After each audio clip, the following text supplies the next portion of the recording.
में हमने देखा कि जियान अपने टीचर से प्रॉमिस करता है कि वो ये 3 रेयर ट्रेजर जरूर ढूंढेगा और उनकी बॉडी को जरूर रिगेन करवाएगा। अब हम उन 3 पावरफुल आदमियों को देखते हैं जिन्होंने जियान की बात मान ली थी और वो तीनों महफिल में बैठे हैं और एल्डर लेडी कहती है कि क्या तुमने जियान को ऑक्शन के बाद कहीं देखा है? वो 2 महीने से गायब है और शायद वो जियाओ क्लैन छोड़कर चला गया है। उसे किसी ने भी 2 महीने से नहीं देखा। अगर जियान यहाँ ना आया तो ये नॉय रीजन हमारे हाथ में ही होता, लेकिन वो जियान पता नहीं कहाँ से टपक गया और हमसे हमारा हक छीन लिया। लेकिन अब वो यहाँ से जा चुका है तो शायद हमें कुछ करना चाहिए। यहाँ हर तरफ अभी तबाही मची हुई है और यहाँ पॉलिटिकल स्टेबिलिटी लाने के लिए हमें यहाँ का राजा बन जाना चाहिए। वो तीनों इविल स्माइल देते हुए हंसने लगते हैं, यानी वो तीनों बगावत करने वाले हैं। वहीं जियान अब 2 महीने बाद अपनी पास को देखता है और वो बहुत ज्यादा शक्तिशाली हो गया है। न सिर्फ जियान के घाव भर गए हैं बल्कि इसके शरीर में कुछ बदलाव भी हुए हैं। जियान कहता है कि काफी महीने हो गए हैं मुझे स्काई बर्निंग टावर को छोड़े हुए और अब समय आ गया है कि हम जियामा एम्पायर जाएं।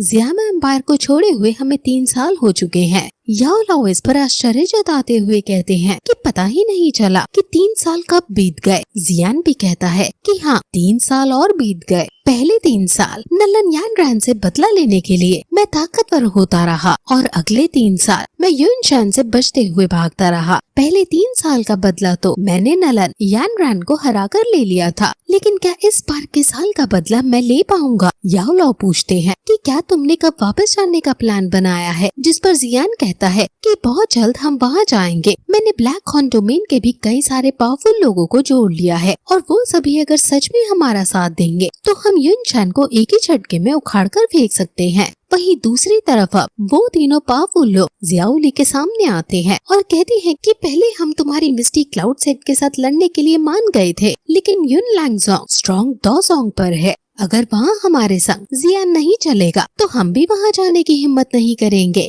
जियान 3 महीने से हमें दिखा ही नहीं है और हम में से कौन है जो अकेले युन लैंगजोंग पर अटैक करने के लिए जाए? एल्डर लेडी कहती है कि ये किस रीजन में आजकल बहुत मेस हुआ पड़ा है और ये फैंगचैन यानी यहाँ की राजधानी बहुत अनवांटेड अटेंशन ग्रैब कर रही है और क्योंकि यहाँ जियान भी नहीं है इसलिए यहाँ कहीं कोई दिक्कत ना आ जाए, इसलिए हम तीनों यहाँ की गद्दी ले रहे हैं वापस। वो ये सब बात कर ही रहे थे कि तभी वहाँ जियान आ जाता है और कहता है कि क्या किसी को पुराने एग्रीमेंट से कोई दिक्कत हो रही है? अगर हो रही है तो सीधे मुझसे आकर वो बात करे। अब वो तीनों फिर से थर-थर कांपने लगते हैं और एल्डर लेडी कहती है कि ओह मास्टर जियाओ, आप मुझे गलत ना समझो, हम तो बस मास्टर जियाओली से सेना में जोड़ने और उसे इकट्ठा करने के मैटर को ही डिस्कस कर रहे थे। जियान स्माइल करके कहता है कि क्योंकि तुम तीनों का कोऑपरेट करने का मन है तो अब तैयार हो जाओ, क्योंकि अब 2 महीने के अंदर ही हम जियामा एम्पायर की तरफ निकलेंगे। जब हमारा मिशन पूरा हो जाएगा तब मैं अपने दोनों हाथों से भरकर तुम तीनों को एम्परर पिल दूंगा। ओल्ड एल्डर कहते हैं कि ठीक है, फिर सब कुछ आपके अकॉर्डिंग ही होगा और ये कहकर वो सब वहाँ से चले जाते हैं। जियाओ ली खुश होकर अपने भाई से गले मिलता है और कहता है कि अच्छा हुआ कि तुम वापस आ गए। यहाँ सिटी में बहुत गड़बड़ मची हुई थी और इसने मुझे पागल सा कर दिया था। अभी तो जियान हंसकर कहता है कि चलो अब रेडी हो जाओ, हमें शायद इन 2 महीनों में ही निकलना पड़ जाए। ये सुनकर जियाओ ली काफी खुश हो जाता है क्योंकि इस समय के लिए उसने काफी लंबा वेट किया है और अब जियान उसे कहता है कि पहले उसे इनर कोर्ट में जाना है और यहाँ के लोग तुम रिक्रूट करो। वो फिर भाई से विदा लेकर इनर कोर्ट यार्ड में चला जाता है और वहाँ सब जियान को क्वीन मेड्यूसा के संग आता हुआ देखकर बहुत ज्यादा हैरान हो जाते हैं क्योंकि इतनी सुंदर लड़की जियान के साथ चल रही है और उन्हें पता चल जाता है कि ये जियान है और ये पैन मैंग का लीडर था। वहाँ जियान एल्डर सू से मिलता है और एल्डर सू क्वीन मेड्यूसा को देखते हैं। जियान कहता है कि आप चिंता मत करो, हमारे बीच सब कुछ ठीक है।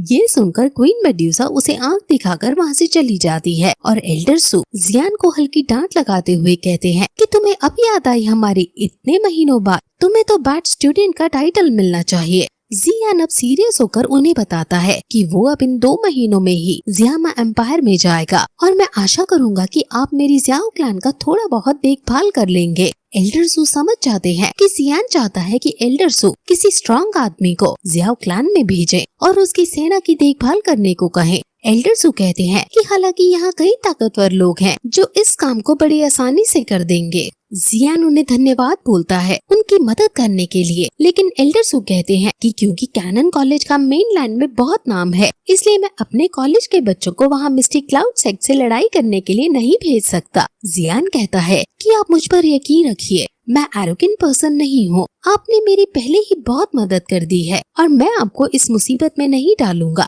जिस पर एल्डर सू कहते हैं कि लेकिन अगर कोई एल्डर यहाँ का वहाँ जाना चाहे तो वो कहीं भी जाने के लिए फ्री है, जैसे कि लिन यान और बाकी तुम्हारे दोस्त जो यहाँ अब एल्डर बन गए हैं, लेकिन वो सब पर्सनली प्राइवेट जाएंगे और हमारी एकेडमी का उसमें कोई रोल नहीं होगा। वो जो भी प्राइवेट लाइफ में अपने करते हैं हमें उससे कोई मतलब नहीं है, लेकिन तुम ध्यान रखना अपना, क्योंकि युन शांग बहुत ताकतवर दोजोंग है और मुझे डर है कि कई लोग तो इस युद्ध के बाद जीवित भी ना बचेंगे। जियान अब उन्हें ग्रीट करके वहाँ से चला जाता है और ये एपिसोड फिर यहीं